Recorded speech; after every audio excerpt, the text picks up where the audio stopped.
Olá, mulheres, eu espero que vocês estejam todas bem e que a cada dia vocês cresçam mais e mais no conhecimento do nosso Senhor e Salvador Jesus Cristo. Hoje leremos dia 143 de 365 dias. Inicialmente, leremos 2 Samuel, capítulo 2, a partir do versículo 12. E o capítulo 3 de Samuel leremos todo, tá bom? Vamos lá? Abner, filho de Ner, e os homens de Isbosete, filho de Saul, saíram de Manaim e foram para Gibeão. Joabe, filho de Zeruia, e os servos de Davi também saíram, e os dois grupos se encontraram perto da cisterna de Gibeão. Um grupo parou do lado de cá da cisterna e o outro do lado de lá. Então Abner disse a Joabe: que os moços se levantem e lutem diante de nós. Joabe respondeu: está bem. Então se levantaram e avançaram em igual número. 12 de Benjamim, da parte de Isbosete, filho de Saul, e 12 dos homens de Davi. Cada um pegou o seu adversário pela cabeça, meteu-lhe a espada no lado e caíram mortos juntos. Por isso aquele lugar foi chamado de Campo das Espadas, fica perto de Gibeão.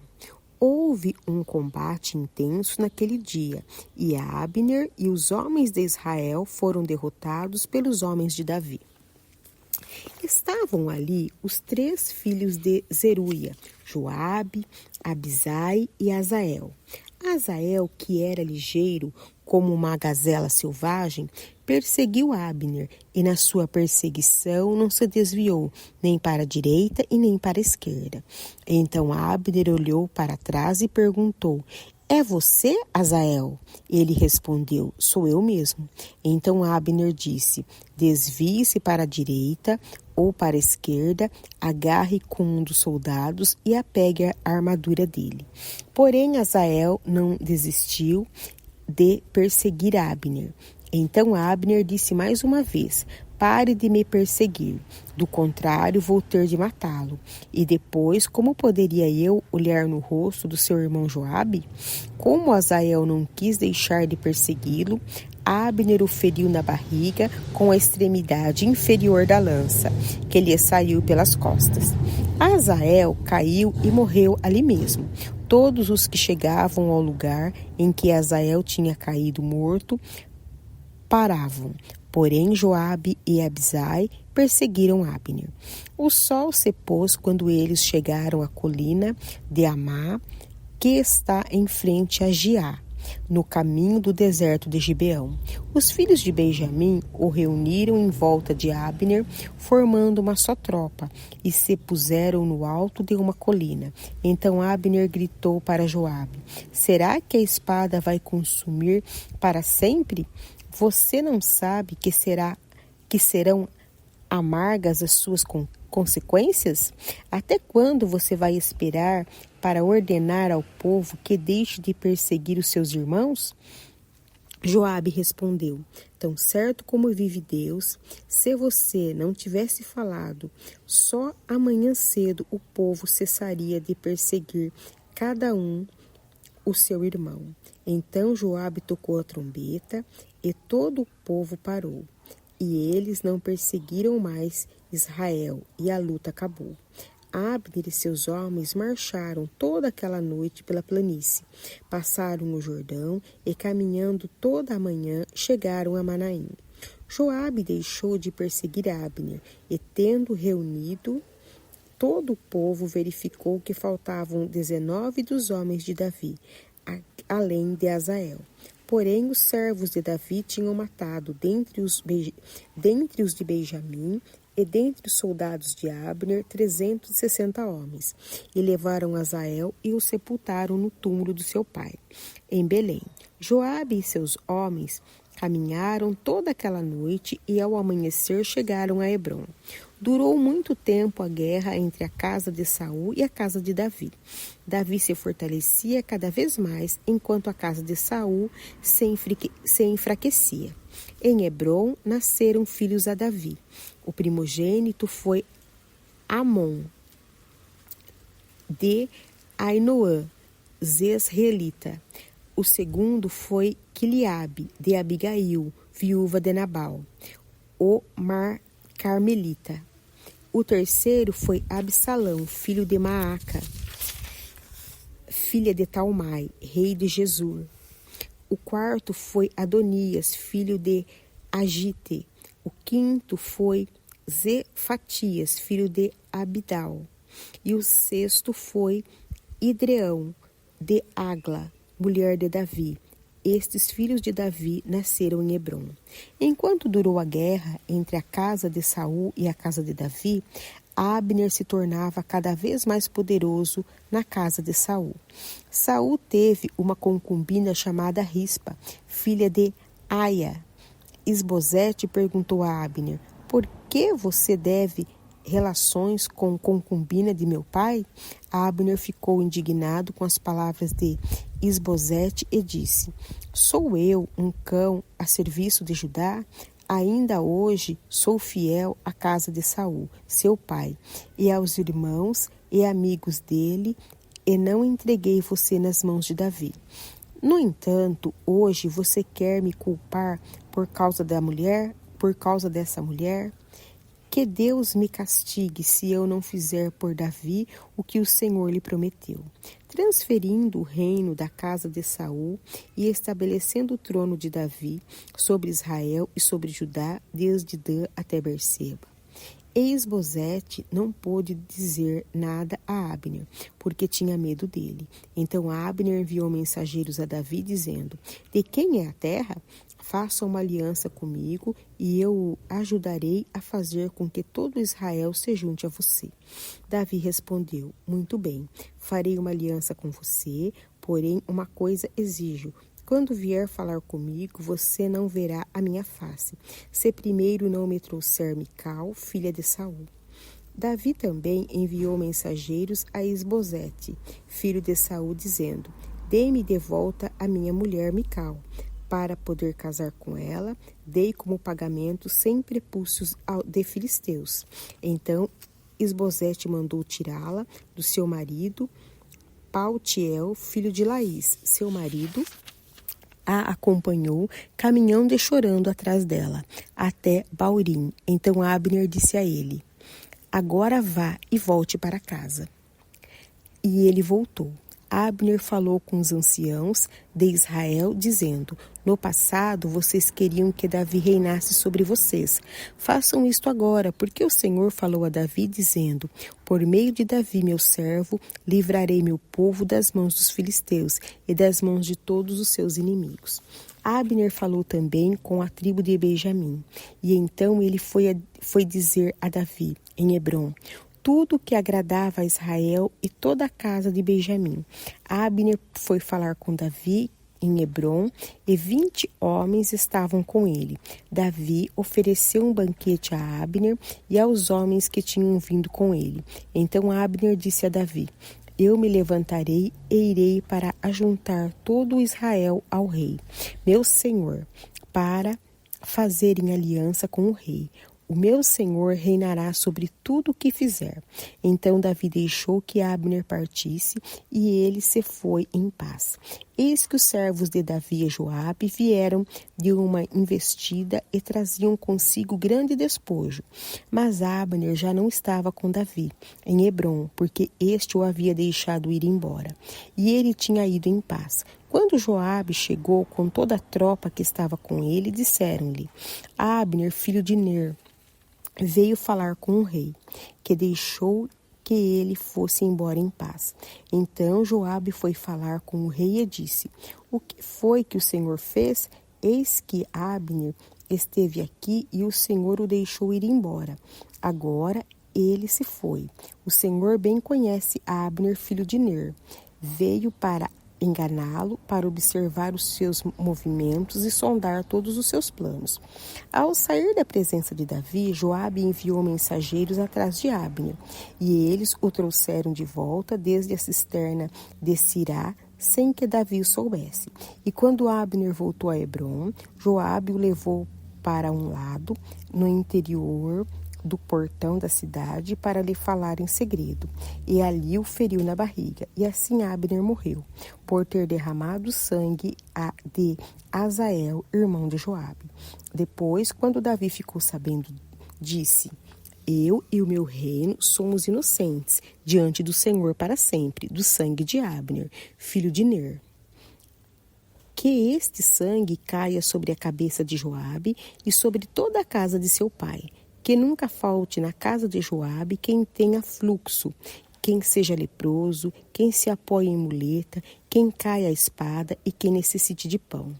Assim Joabe e seu irmão Abisai mataram Abner, porque este tinha matado Asael, o irmão deles, na batalha de Gibeão.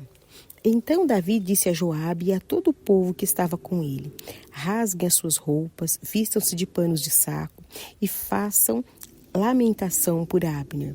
E o próprio rei Davi ia seguindo o caixão. Sepultaram Abner em Hebrom.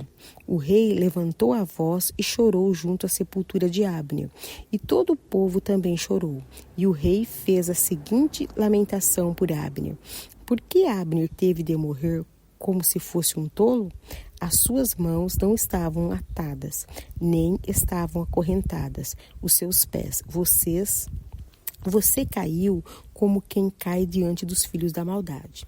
E todo o povo chorou muito mais por ele. Então, todo o povo veio fazer com que Davi comesse pão, sendo ainda dia. Mas Davi fez este juramento: que Deus me castigue severamente se eu provar pão ou qualquer outra coisa antes que o sol se ponha. Todo o povo notou isso e aprovou essa atitude, assim como aprovava tudo o que o rei fazia. Naquele dia, todo o povo e todo Israel ficaram sabendo que o rei não tinha nada a ver com a morte de Abner, filho de Ner. Então o rei disse aos seus servos: saibam que hoje caiu em Israel um príncipe e um grande homem. Hoje sou fraco, embora ungido rei. Esses homens, os filhos de Zeruia, são mais fortes do que eu. Que o Senhor retribua ao que fez esse mal como ele merece. Seguimos aqui lendo João 13, versículo 1 até o versículo 30. Antes da Páscoa, sabendo Jesus que era chegada a sua hora de passar deste mundo para o Pai, tendo amado os seus que estavam no mundo, amou-os até o fim. Durante a ceia, tendo já o diabo posto no coração de Judas, filho de Simão Iscariotes, que traísse Jesus, sabendo este que o Pai tinha confiado tudo às suas mãos e que ele tinha vindo de Deus e voltava para Deus, levantou-se da ceia, tirou a vestimenta de cima e, pegando uma toalha, cingiu-se com ela.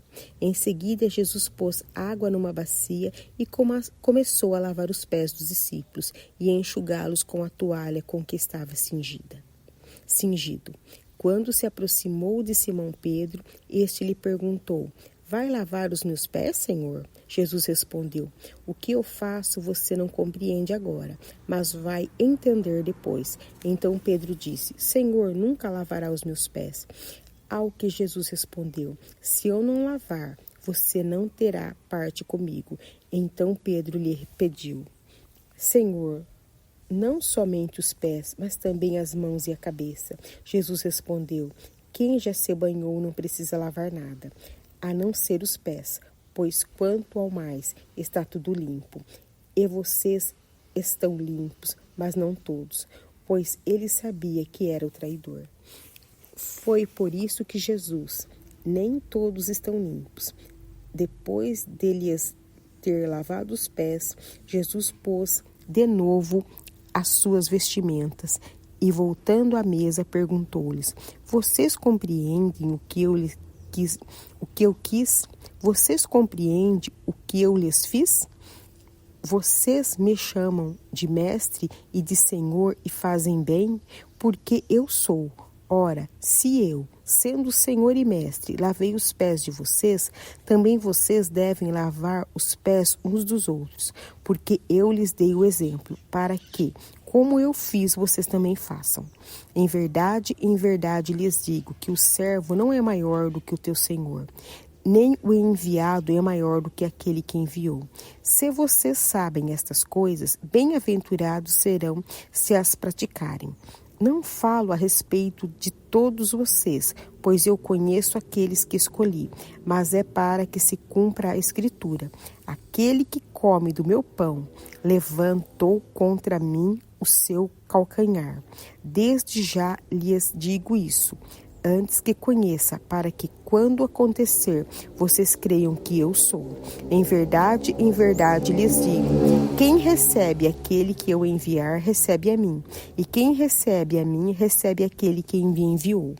Depois de dizer isto, Jesus se angustiou em espírito e afirmou, em verdade lhes digo, que um de vocês vai me trair. Então os discípulos olharam uns para os outros, sem saber a quem ele se referia. Ao lado de Jesus estava reclinado um dos seus discípulos, aquele a quem ele amava. Simão Pedro fez um sinal a esse, para que perguntasse a quem Jesus se referia.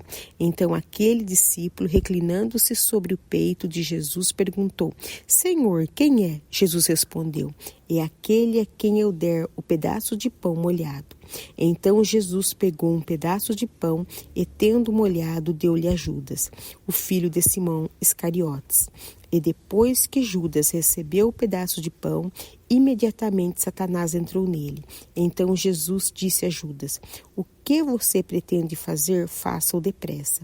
Nenhum dos que estavam à mesa entendeu, porque Jesus tinha dito isso. Pois como Judas era quem trazia a bolsa do dinheiro, alguns pensaram que Jesus tinha dito a ele, compre o que precisamos para a festa, ou então que havia solicitado que desse alguma coisa aos pobres. Assim, tendo recebido o pedaço de pão, Judas logo saiu, e era noite. Seguimos aqui, Salmos 119, leremos do versículo 1 ao versículo 16. Bem-aventurados os irrepreensíveis no seu caminho, que andam na lei do Senhor. Bem-aventurados que guardam os teus testemunhos, e eu busco de todo o coração. Não pratico iniquidade, ando nos seus caminhos. Tu ordenaste os teus preceitos, para que os cumpramos à risca.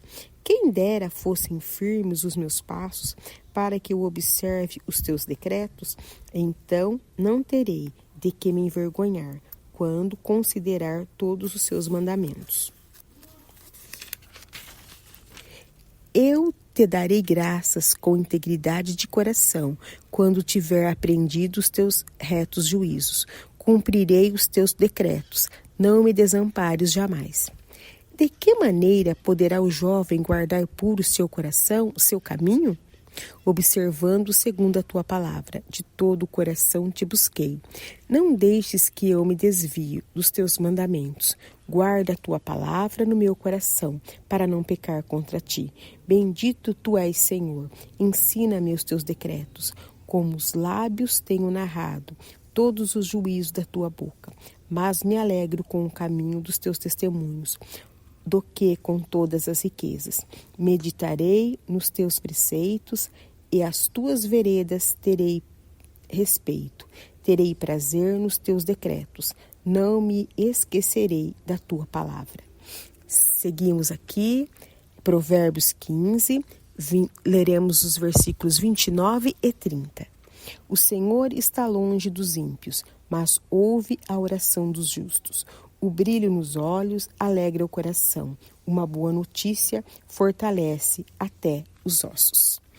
Meninas, muito obrigada pela companhia. Finalizamos a leitura de hoje e que o Senhor continue abençoando vocês. Nos vemos na próxima semana. Deus abençoe. Eu sou Jana.